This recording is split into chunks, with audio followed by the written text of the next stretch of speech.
Kelly's in the game for the Lakers. He's wearing number 50, and he's got the basketball.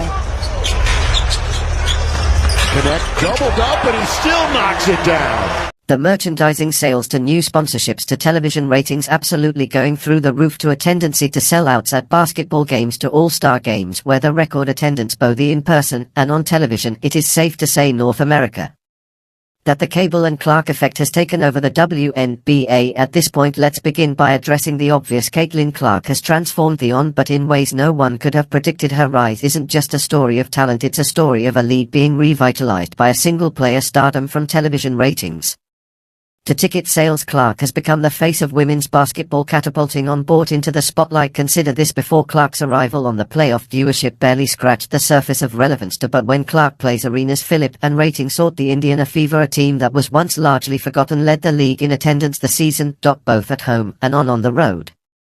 Dad thinks entirely to the Caitlin Clark effect. That impact is undeniable, and it raises a serious question: is the unborn now overly dependent on her? The numbers don't lie. The Fever averaged a league best 17,000 in attendance per game. In this kind of star power hasn't just C the franchise. It's arguably CB entirely, but as we'll see, it's a double-edged sword. Clark's presence is monumental, but it also exposes how vulnerable they're worn by years without her.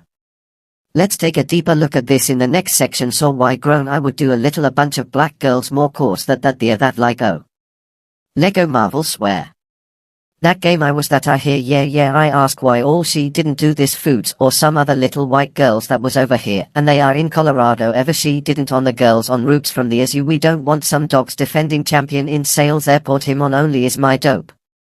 Spiked up. The words of Paul Pierce carry weight in the basketball world, and his comments on Caitlin Clark are no exception. Pierce didn't hold back when he praised her, highlighting the cultural and racial dynamics of her success in a league largely dominated by black athletes. Clark, the young white woman, has broken through in a way that's challenging the status quo. This isn't just about skill, it's about business.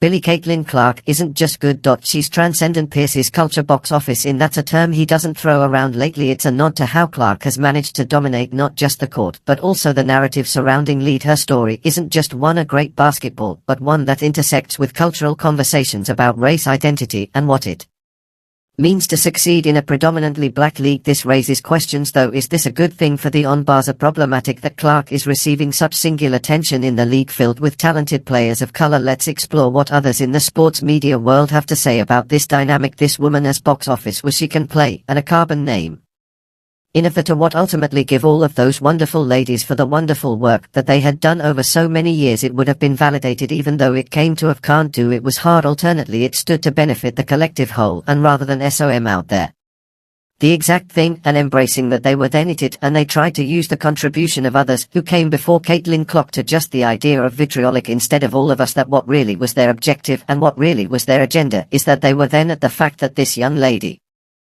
came into the league, took it by storm, and at a level of attention that they weren't able to in there were able to go. Yeah, that was a reality thing. What your Stephen A. Smith that never one to mince words. Has dropped a bombshell on the perception of Caitlin Clark within the On, but he claims that some of the women in Yes PN in Dawn by itself or bitter.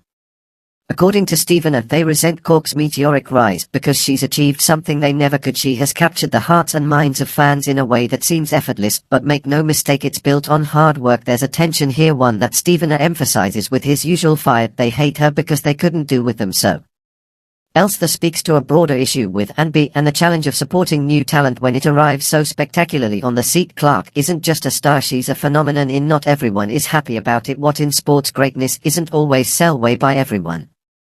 The resentment Stephen A. describes doesn't just stay behind closed doors, it spills out in subtle ways: lack of support, under-promoted games, and a media narrative that sometimes tries to undermine Cork's success. So B. Clark continues to shine through it all, as we'll see the next section. Her numbers back it up. Game 2 of Las Vegas in Seattle had 985,000 viewers. There was another game that held around 830,000. Abuse what I believe they would with Caitlin Clark and the Fever. They pulled in over $1.5 billion. It now what happens that viewership roughly double. Would your home now, and all be that was the trade throughout the season. Right cheek, she comes, it takes over the idiot of a Fever. You know, craziness, sell out crowds of 769 points to double doubles, or it's used to Apple doubles in the season that support because that it never happened. And she did it twice. Tidbits is up. What, 500%?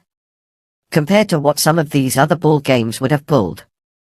And merchandise up 450%. Numbers don't lie. In Caitlin Clark's stats were nothing short of dropping the season. She set multiple records, including the most points by a rookie in Bond by history. With the story goes beyond personal achievements, it's about the impact she's had on the league's bottom line. Is it in terms of ticket sales alone? Clark has been a game changer. Her games have so about across the country, and we're talking about regular season games drawing more viewers than entire playoff series before her arrival in. It's not just ticket sales. Merchandise sales have skyrocketed. In viewership is up by nearly 156%. Non-buy has never seen numbers like this before. It's all thanks to one player. Clark's influence isn't just felt on court, it's changing the entire business model. The mom bit. As we move forward, we need to consider what this means for the league's future, especially when we look at the financial perspective. Discussing the next section 8 on Clark is clearly a catalyst for a business that was let's be honest, Caitlin to some degree financially saved. The WNBA was hemorrhaging money for years. Some people get famous on art. Calling Coward is not one to shy away from making bold claims, and when it comes to Caitlin Clark, he's hit the nail on the head. According to Coward, Clark isn't just an athlete. She's a financial savior for the on-buy. Without her, the league would be in trouble. This isn't hyperbole.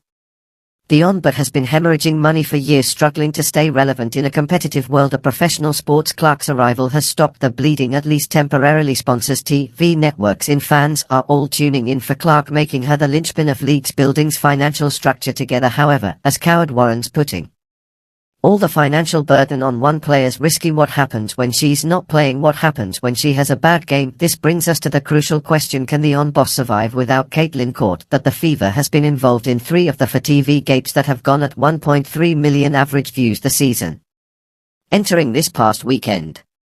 These are the most watched WNBA games. You ready for this? In over 2 decades, Stephen A. Smith is known for his bombastic takes, but in this case he's simply stating facts. Caitlin Clark's to playoff games were the most watched games in on-by history.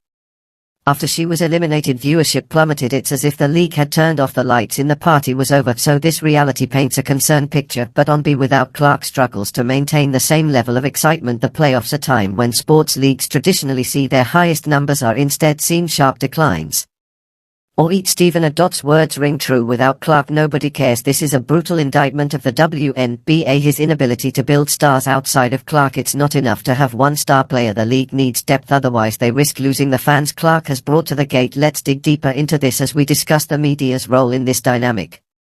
Because she's she's the golden girl that's considered the marketing savior for the sport. Even A. Smith has called Caitlin Clark the WNBA golden girl, and it's hard to argue with that. Clark has become the face of the league, dominating the media landscape in ways no other player has. She's the store 3. Without her, it seems the unbar wouldn't have much of a narrative at all. This media dominance isn't just about basketball. Clark has become a cultural icon, someone who trains in sports and enters the mainstream consciousness. With Stephen A. warns of the dangers here: when all the media attention is focused on one person, it leaves the rest of the league in the shadows. This is where the on-buy has fumbled, failing to capitalize on Clark's popularity to elevate other stars. The question now is whether the one-back-in shifted strategy to avoid relying so heavily on one player. So explore that in more depth as we look at the financial realities of league in the next section. Because of hot box office attraction, it's generating more eyeballs to the WNBA product. There lot more revenue for the WBA, profit for our product. Don't you take? You all are going to benefit from it. To Stephen A. has made it clear Caitlin Clark isn't just the most popular player in the WNBA. She's the most profitable. The money she brings into a ticket sales, merchandise, in TV ratings.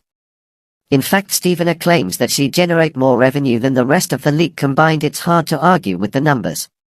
The WNBA's financial reports presents alone has led to record-breaking sales in nearly every category, but this poses a serious challenge for the league if Clark is the only player bringing this kind of money. What happens when she's not on the court? This isn't just a matter of having a good season, it's about the long-term sustainability of the league.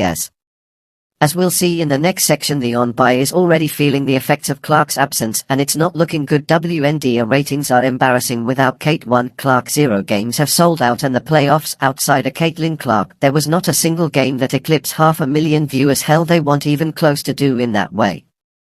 Once she is eliminated, or when Caitlin Clark was eliminated from the playoffs, the WNBA's ticket sales hit rock bottom. Suddenly the arenas were empty, and the league was facing a harsh reality. Without Clark, no one seems to care. This isn't just a dip in sales, it's a nosedive. Playoff games that should be packed with bands are instead half empty. Saudis Statement the Clark brought to the game vanished overnight, leaving the on-boss struggling to maintain relevance. It's a problem the league can't ignore. Stevener has been vocal about this issue, pointing out that the on-by simply can't survive if all their eggs are in one basket. The league needs to build more stars, create rivalries, and find ways to keep fans engaged even when Cork isn't playing. But can he do it?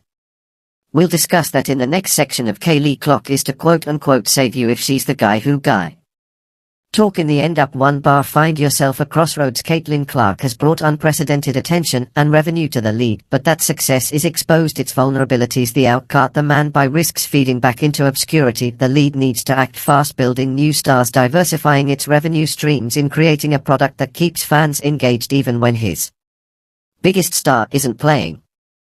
The next few years will be critical. The Honor has a golden opportunity in front of it thanks to Caitlin Clark, but it needs to capitalize on it.